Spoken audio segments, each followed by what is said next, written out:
Hello, driving intelligence community. Not too long ago, I did a fuel pump replacement on this truck, which involved dropping the tank. I'll link that video below in case you're interested.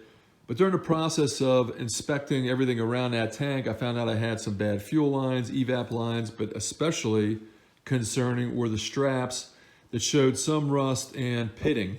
Now mine aren't too bad, but I did some research and found out that there was a recall on this, and you might want to check with Ford if you live up in the Rust Belt or other areas where you get a lot of rust issues with these trucks. For me in South Carolina, I didn't have that opportunity. They told me to go pound salt, so I went and found a solution in Amazon. I found some Dorman straps that are a direct replacement for these trucks. I'll link this below. Real simple process. I'm going to do it quickly in this video. 2 bolts and then it's done. Here's a little more information on the recall just in case you might be able to apply it to your truck. It covers 1997 through 2003 10th generation F150s, the 2004 Ford F150 Heritage, 2002, 2003 Lincoln Blackwood. So get down there in the description, check out a link that I put down there for this recall, and it's a TSB as well. You can read that and see if it would help you out. Make sure while you're down there you give me that thumbs up, you subscribe, and let's move on with this repair. Here you can see my straps. This front one, the one toward the front, is not bad. And when I look at the rear one, you can see this rust here, this pitting. And again, it's not that bad, but it's bad enough where I don't want to take a chance, and especially given how cheap the new straps are. I think they're less than 30 bucks. I'll confirm it in the link below. But it's just not worth it to take the chance. So I'm going to go ahead and pull these down and replace them. Now the bolts are on the inside of the vehicle.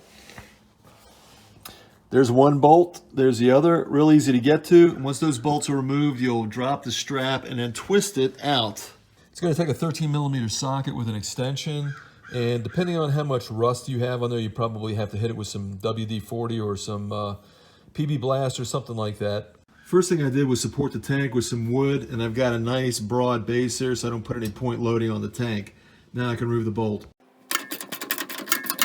Now that one bolt is removed, I can drop this strap and I'll rotate it 90 degrees to get it out.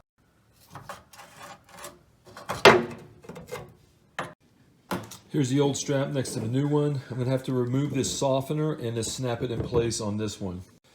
Now that I've got the plastic transferred over, you can see that I do have some superficial rust on here, and it's not that bad. I probably could have just stripped this down and painted it, but I do have some pitting here that I don't like, and it's just better to play it safe than sorry. So now I just got to put this one in and transfer the other one over as well. For those of you doing the strap replacement, you had rust on the strap, but you also probably had a lot of rust on the bolt. I got lucky with one of mine, not much. But to prevent it from happening again, or any future corrosion, I'm going to put some anti-seize on there, which I'll link below in the description of this video as well. And with both straps installed, I got confidence that this truck will maybe last me another 250,000 miles.